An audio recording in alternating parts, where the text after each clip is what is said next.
Welcome to Brussels Talks. Today we are hosting Mr. Costas Mavrides. He's one of the vocal MEPs at European Parliament, not only from Cyprus perspective, but also he is actively taking part in issues covering major European matters. I can personally confirm this from my personal capacity as we met each other in several other European Parliament events. He's a member of the European Parliament representing Cyprus since 2014 and sits with S&D Group in the European Parliament. Mr. Mavrides is an economist. He studied economics in the US, holding a PhD from Houston University. He worked as an academic at universities in the USA, Greece, and Cyprus. He holds many important roles at the EP. Some of them include member of delegation to the EU-Turkey Joint Parliamentary Committee and delegation to the Parliamentary Assembly of the Union for the Mediterranean. And today, I, Uğur Tok, and my colleague Marina Druga are going to address the topics about Cyprus and other issues related to the region on our podcast with Mr. Mavrides. Mr. Mavrides, thanks for joining us today and welcome to the Brussels Talks. It's my pleasure and honor to talk to you. And hopefully we will shed some light to everyone listening to our dialogue. So, Mr. Mavrides, thank you once again for accepting our invitation. So, let me start with the first question. Mr. Mavrides, in April, the United Nations is about to start the talks between the two sworn enemies, Cyprus and Turkey. Leaders from the two communities, as well as the Minister of Foreign Affairs and the three guarantor countries, Greece, Turkey, and Britain, will set the agenda of the talks. Please inform us about the Turkey's demands, the Cypriot claims, and the role of the three guarantor countries in this forthcoming talk. Could you propose a realist and feasible solution regarding the Cyprus dispute? Okay, of course, the Cyprus problem is not easy. If it were easy, a solution would be found many years ago. But I would like to make a correction to your question in a way. I wouldn't call Cyprus and Turkey sworn enemies. I will use a more realistic way of describing them. The fact and the matter is that, especially since 1974, Cyprus, the Republic of Cyprus, has been the victim of an invasion and illegal occupation by Turkish forces since then. And as we talk now, all of Cyprus, including the northern occupied part, it's the Republic of Cyprus is a member state in the European Union. So in a way, we have a perpetrator, which is Turkey, and Cyprus, as it stands today, it's the victim. Having said that, though, I will go one step further, and that would lead us to Cyprus' demands, so to speak. Cyprus' demands are very simple. They are based on UN resolutions asking for the removal of the Turkish troops and the settlers, and at the same time, based on the numerous European court decisions, the whole of Cyprus, including all communities of Cyprus, all of these citizens should be part of the Republic of Cyprus, which can be transformed into a bicommunal federation, but still a single state under the roof of the European Union. So security and rights of all European citizens, of all Cyprus, should be part of the European Union. Unfortunately, though, against this, which I consider as legitimate and very sound and legally based on international law demands from the Republic of Cyprus, we have the demands from Turkey. And these demands, especially under the Erdogan regime, have been very vocal and very expansionist. For example, as we are going towards the meeting in April, Erdogan and also Mr. Tatar, who by all means is a puppet of Erdogan regime, have made it very clear. They want a different state in a way to drive the Republic of Cyprus in collapse, and at the same time for Turkey to have a dominant role, not only all over Cyprus, but also a dominant role in Eastern Mediterranean. I cannot see how we're going to find a middle way having these quite different positions, unless the EU plays a key role. It remains to be seen. Thank you. Thank you. Mr. Mavrides, on March 25th, the European Council completed a meeting which started in December discussing about the crucial situation in Eastern Mediterranean.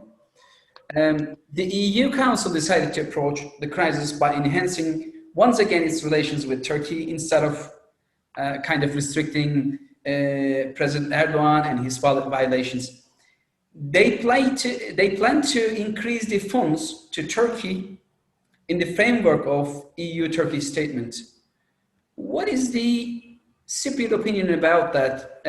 Could you propose a substantial solution for the European foreign policy against Erdogan threat? I do remember 2004 when I had returned to the island of Cyprus from the United States.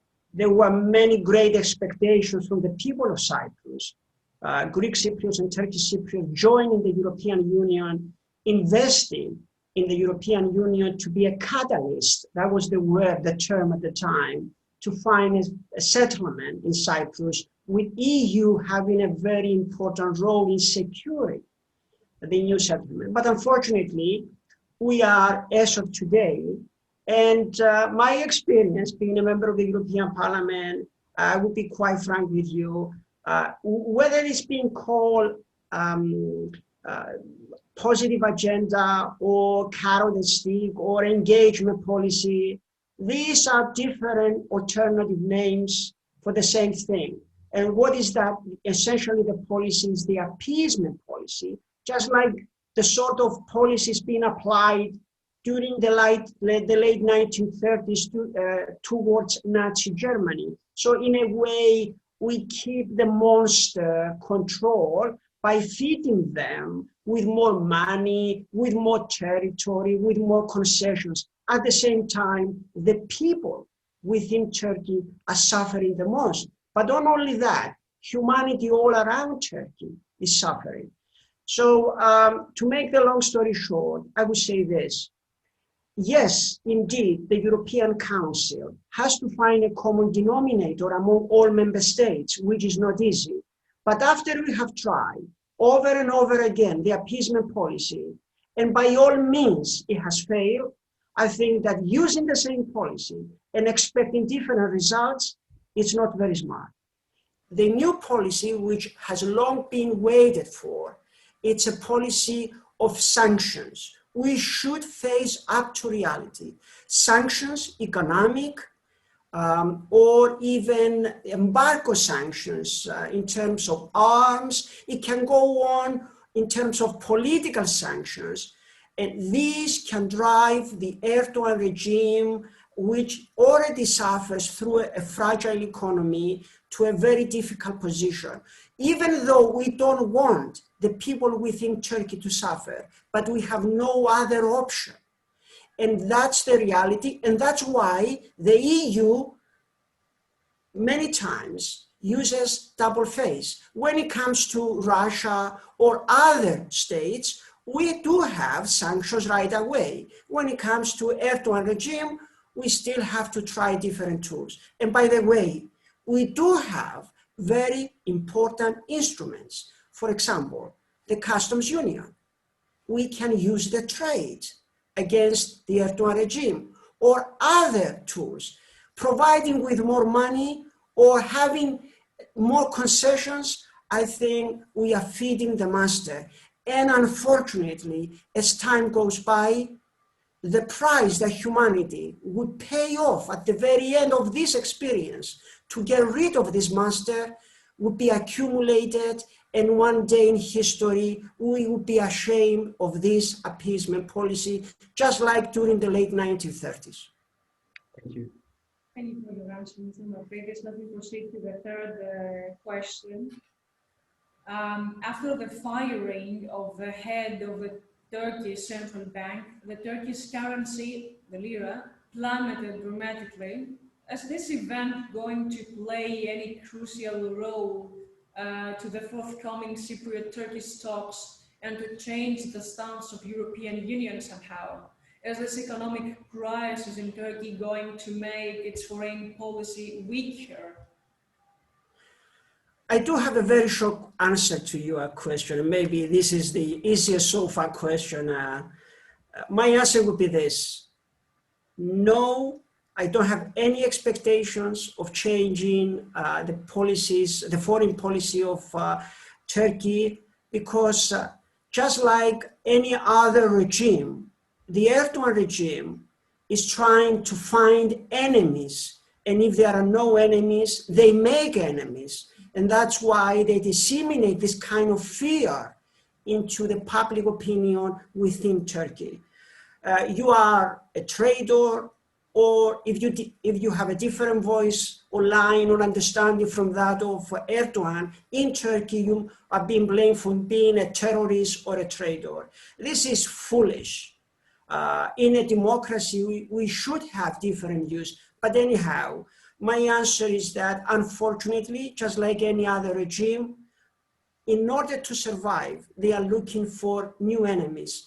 And the economy, or what I call the erdogonomics, no matter how irrational they are, unfortunately, so far, the cost being paid by the Turkish economy, it's a price being paid by markets, not imposed by political decisions, either by the US or by EU. That would make the difference, though. Political decisions imposing economic sanctions. We have not seen that so far. Right, Mr. Mavrides, how do the oil and gas reserves in Cypriot EEZ, in conjunction with the Israeli reserves, affect the relations of Europe with the Middle East and Africa? Okay, despite all this very pessimistic description that I've given you so far, fortunately enough, there is this huge gas reserves or oil reserves in the Eastern Mediterranean. Part of it is within the exclusive economic zone of Cyprus. We have already found some, and there is a great potential for even more. And I do believe that the combination of these reserves, Cyprus and other states, and other countries outside of the European Union, on one hand, we could be an alternative source of energy for the European Union, alternative to the Russian, perhaps, gas. And at the same time, though, this source of energy can be a source of prosperity, stability, and security for the people in the area. When I say the people, I mean all the people of Cyprus, Greek Cypriots, Turkish Cypriots, of any other, and at the same time for the countries in our neighborhood. This is a great potential, but at the same time, we expect the EU to play a key role in investing and exploiting this new opportunity. If we let it up to Erdogan, I think we're going to have another mess. Yeah. Mr. Mavrides, let me finish our brief podcast with this last question. Are the Cypriot alliances, namely European Union, Israel, and Egypt, enough to restrict Erdogan's claims in the Eastern Mediterranean? You partially answered this question.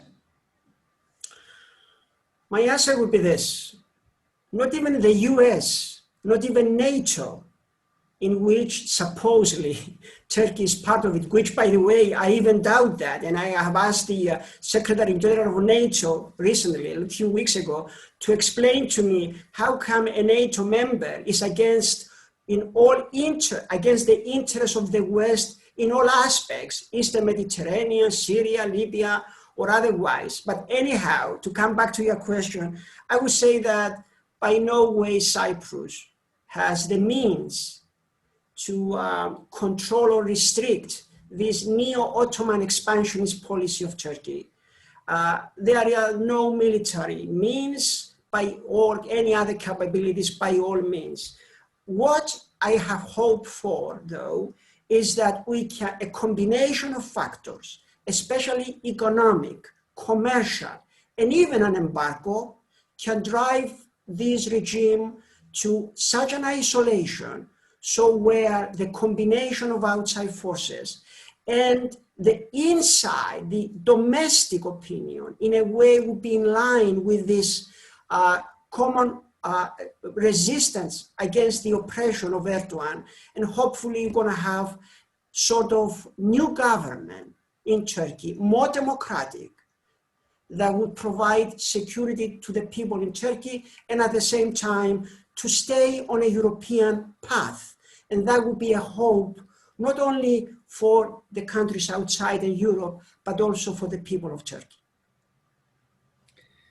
Thank you very much for your answers, honest answers. We are honored with your existence here, and we are enlightened with your ideas. Once again, thank you for having me, and looking forward towards our next discussion.